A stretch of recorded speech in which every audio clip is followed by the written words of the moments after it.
Give the world the best you can and the best will come back to you. കേട്ടിട്ടുണ്ടാവുമല്ലോ അല്ലേ? അപ്പോൾ ഇത് നമുക്ക് ലോകത്തിന് എന്ത് നന്മ ചെയ്ത് കൊടുക്കാൻ പറ്റുന്നുണ്ടോ അത് ചെയ്യുക. അപ്പോൾ അതിൻ്റെ റിസൾട്ടായിട്ട് നമുക്കും നന്മ ഉണ്ടാവും അല്ലേ? അപ്പോൾ ഒരു ലീ ആഷർ എന്ന് പറഞ്ഞിട്ടുള്ളൊരു വ്യക്തി ഫേസ്ബുക്കിൽ കണ്ടതാണ് കേട്ടോ. ഒരു പേജാണ്, അദ്ദേഹം ഒരു ആനിമൽ റെസ്ക്യൂവറാണ്.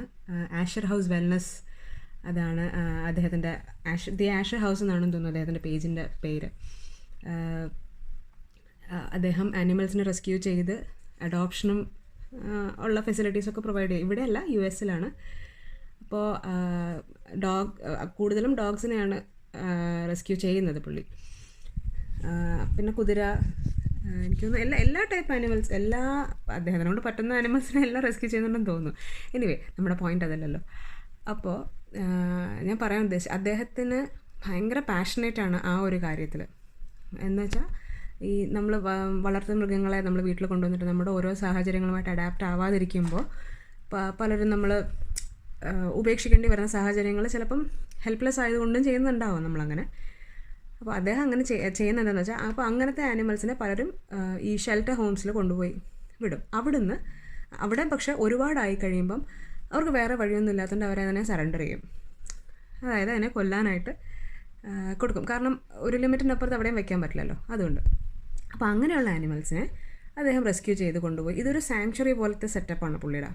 അപ്പോൾ വലിയ കുറേ ഏക്കർ ലാൻഡ് വാങ്ങിച്ചിട്ട് അവിടെ അവർക്ക് നാച്ചുറൽ എൻവയോൺമെൻറ്റ് ആണ് ഓൾറെഡി. അവിടെ പുള്ളിക്ക് എനിക്ക് തോന്നുന്നൊരു ഒരു വലിയ കാടൊക്കെ ഓൾറെഡി ഉള്ളതാണ്. ആ ഏരിയ പുള്ളി വാങ്ങിച്ചു എന്നുള്ളതേ ഉള്ളൂ.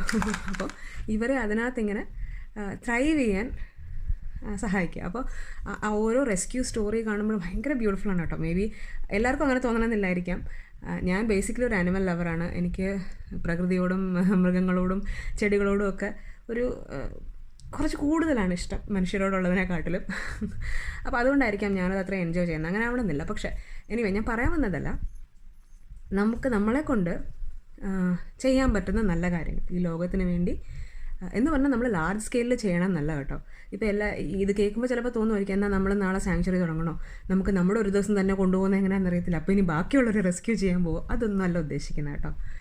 ഈ നമ്മളെ കൊണ്ട് പറ്റുന്ന കാര്യം എന്നുദ്ദേശിച്ചത്, അതിനകത്ത് വളരെ സിമ്പിളായിട്ടൊരു കാര്യം പറഞ്ഞാൽ, നമുക്ക് കൈൻഡ് ആവാൻ പറ്റുമെങ്കിൽ, കുറച്ചും കൂടെ ഒക്കെ ഒരു മയത്തിൽ നമ്മുടെ അടുത്തിരിക്കുന്ന ആളുടെ അടുത്ത് സംസാരിക്കാൻ പറ്റുമെങ്കിൽ അതും വലിയൊരു കാര്യമാണ്.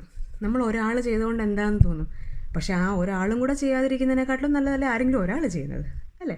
അപ്പം നമ്മളെ കൊണ്ട് പറ്റുന്ന രീതിയിൽ making this world A better place four living എല്ലാവർക്കും അല്ലേ? അത് നമ്മൾക്ക് ചെയ്യാൻ പറ്റുന്ന കാര്യങ്ങളേ ഉള്ളല്ലോ.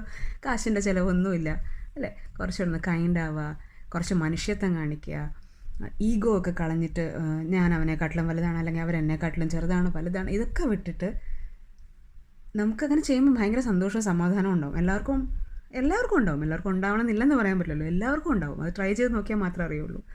അപ്പോൾ നമ്മളെ കൊണ്ട് പറ്റുന്ന രീതിയിൽ നമ്മുടെ അടുത്തുള്ള ആൾക്കാരെ അറ്റ്ലീസ്റ്റ് ഹെൽപ്പ് ചെയ്തില്ലെങ്കിലും ഉപദ്രവിക്കാതിരിക്കുക. അത് വാക്കുകൾ കൊണ്ടാണെങ്കിൽ പോലും ഉപദ്രവിക്കാതിരിക്കുക. അപ്പം നമ്മൾ കുറച്ചൊന്ന് ചിലപ്പം ഒരാളുടെ ഒരു എന്താ പറയുന്ന കൈൻഡായിട്ടുള്ളൊരു നോട്ടമായിരിക്കാം അവർക്കൊരു റിലീഫ് കിട്ടാൻ പോകുന്നത്. അല്ലെങ്കിൽ നമ്മൾ ഈ വഴിയിൽ കൂടെ പോകുമ്പം പൂച്ചകളെയും പട്ടികളെയൊക്കെ കാണുമല്ലോ, അതിനെ കല്ലെറിയാതെ അത് അതിൻ്റെ വഴിക്ക് പോയിക്കോട്ടെ എന്ന് വിചാരിക്കുക. അപ്പോൾ ഇനി അടുത്ത കോൺട്രഡിക്ഷൻ വരുന്നത് എന്തറിയോ, അപ്പോൾ അത് കടിച്ചാലും കുഴപ്പമില്ലല്ലേ, അല്ലെങ്കിൽ ഇങ്ങനെ അതിൻ്റെ ആ ഒരു എക്സ്ട്രീം ലെവലല്ല കേട്ടോ ഞാൻ ഉദ്ദേശിക്കുന്നത്. നമ്മളെ കൊണ്ട് ചെയ്യാൻ പറ്റുന്ന നല്ല കാര്യങ്ങൾ ചെയ്യുക എന്നേ ഉള്ളൂ. So let's all try to make this world a beautiful better place to live. It's already നല്ലൊരു സ്ഥലമാണ്, നമ്മളതിനെ സ്പോയിൽ ചെയ്യുന്നതേ ഉള്ളൂ ഒരു എക്സ്റ്റെൻറ്റ് വരെ നോക്കുവാണെങ്കിൽ.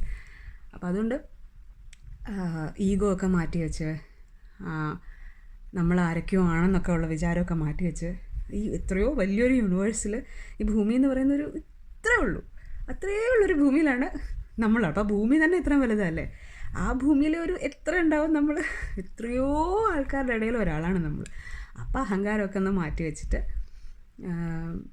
അഹങ്കാരം എന്നല്ല എന്നാലും നമ്മൾ ആരും ആണെന്നുള്ള ആ ഒരു ഭാവം, ആ ഒരു വിചാരം, ആ ചിന്ത അത് മാറ്റി വെച്ചിട്ട് നമ്മൾ ജസ്റ്റ് വൺ എന്താ പറയുന്ന അത്രയും ചെറിയൊരാളാണ് ഇത്രയും വലിയ ഭൂമിയിൽ നിന്ന് മനസ്സിലാക്കിക്കൊണ്ട് ജീവിച്ചാൽ definitely this world will become a better place for sure. അപ്പോൾ നമുക്ക് എല്ലാവർക്കും അതൊന്ന് ശ്രമിച്ച് നോക്കാം അല്ലേ? So give the world the best you can and the best will come back to you definitely.